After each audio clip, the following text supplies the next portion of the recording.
We all know Detroit's in trouble, a bankrupt city full of crumbling houses, abandoned factory buildings, and a fast-dwindling population. But while the politicians, unions, and investors slug it out in bankruptcy court and grasp for their share of what little cash the city has left, ordinary citizens are left to make do in a city with no functioning government. This is what happens when people are left to their own devices. This is Anarchy in Detroit.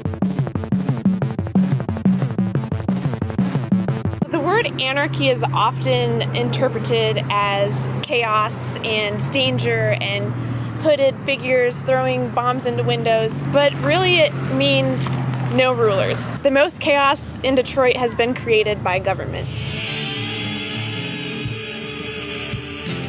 This is Fireweed Universe City, an artistic community of anarchists squatting in a block of abandoned houses. They have gardens, murals, bicycles, even electricity. Their bill was too high, the Comcast bill, so they didn't pay it, so now there's no internet. We met up with a group called Free Detroit here in Firewood Universe City. As self-described libertarians, they don't endorse squatting, but they plan on buying up swaths of Detroit's dirt-cheap real estate to create tiny libertarian enclaves. It's a group of individuals who have the intention of purchasing property all in one densely localized area to move together and create a counter-economy and basically operate outside of the city's government. It's based upon survival. When the inhibitions in the regular market become so great, people have to find alternative methods. Some people have a different philosophy and decide to squat, and even though that I don't philosophically agree with that, I see the community is actually still welcoming them here because things have just been that bad. Will there be an opportunity for Detroit or even pockets of Detroit to become little libertarian enclaves or, free market, free people type locations where people who enjoy peaceful voluntary association can congregate?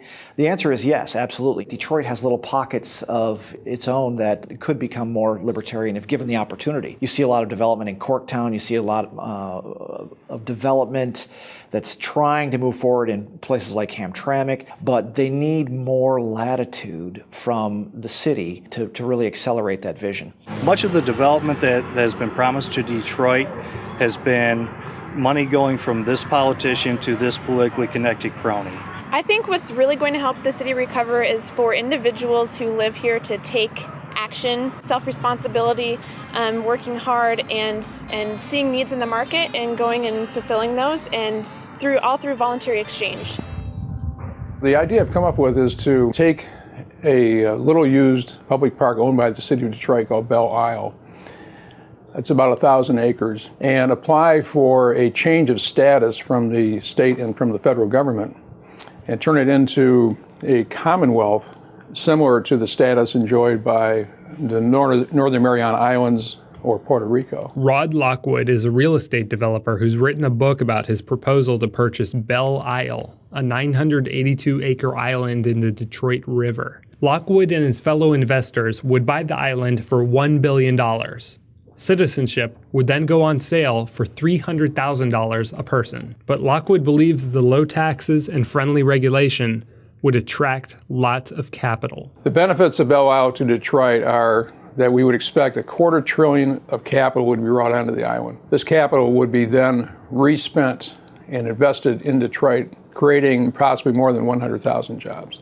Detroit would end up having its own Singapore in its backyard. The Chapter 9 bankruptcy that Detroit's going through will make the concept of Belle Isle more feasible. It puts the decision on the disposition of the asset into the hands of one person. Whose city? Whose city? Whose park? Whose park? There will be, or already is, a significant resistance to people who are saying, don't take our jewel of Belle Isle.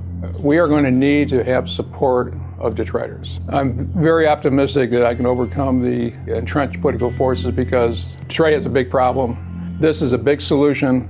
There are no other solutions that have been put out. With regard to the opportunity here in Detroit, we have some elements that actually put us at the front of the pack.